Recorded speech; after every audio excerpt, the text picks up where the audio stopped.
বাড়ি, লেখক অচিন্ত কুমার সেনগুপ্ত। তুমি আমার কাছে একখানা ঘর চেয়েছিলে, আমি তোমাকে আস্ত একটা বাড়ি এনে দিয়েছিলাম। তোমার আকাঙ্ক্ষার চেয়েও বেশি। উপরে নিচে এতগুলি কামরা, ভিতরে বাইরে এতগুলি বারান্দা। তোমার সে কি আহ্লাদ! আকাঙ্ক্ষার বেশি হলেও আকাঙ্ক্ষাকে মুহূর্তে বড় করে বেশির সঙ্গে খাপ খাইয়ে নিলে।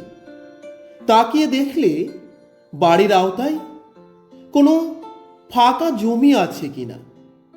আমাদের সমস্ত সংগ্রামই এই বেশির জন্যে, বাড়তির জন্যে, বাহুল্যের জন্যে। তখন কি আর জানি, অভাব যেমন নষ্ট করে, প্রাচুর্য তেমনি পথে বসায়। না, ভাড়াটে বসাতে পারবে না, বললে মুখ ঘুরিয়ে। বাড়ির সম্মুখটা তাকে ছেড়ে দিয়ে চোরের মতো খিড়কির দরজা দিয়ে নিজের বাড়িতে ঢোকার লজ্জা বরদাস্ত হবে না। আর দেখতে গেলে আহা, কখানাই বা ঘর! এরই মধ্যে তুমি পাওয়াটাকে চাওয়ার মাপে কম করে দেখলে, কম করে ফেললে। দুটো বসবার কুঠুরি, একটা নিচে বাইরে মক্কেলদের জন্যে, উপরেরটা সুহৃদতম অন্তরঙ্গদের জন্যে। দুটো স্থানের দুটো স্টাডি, একটা সংযুক্ত লাইব্রেরি, একটা সংযুক্ত bedroom, kitchen store, dining room, এসব মামুলি তো আছেই। এটা বাক্স প্যাটরা রাখবার, এটা সাজগোজ সারবার। জায়গার শেষ আছে, জিনিসেরই বুঝি শেষ নেই। কিংবা জিনিসেরই বুঝি শেষ আছে, জায়গায় উত্তাল সমুদ্র।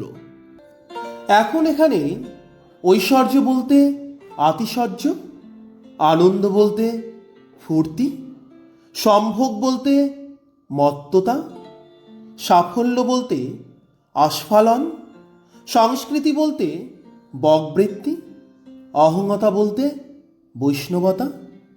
আর অবসর, যেমন শ্রমের সম্ভ্রম আছে, তেমনি অবসরের সম্ভ্রম।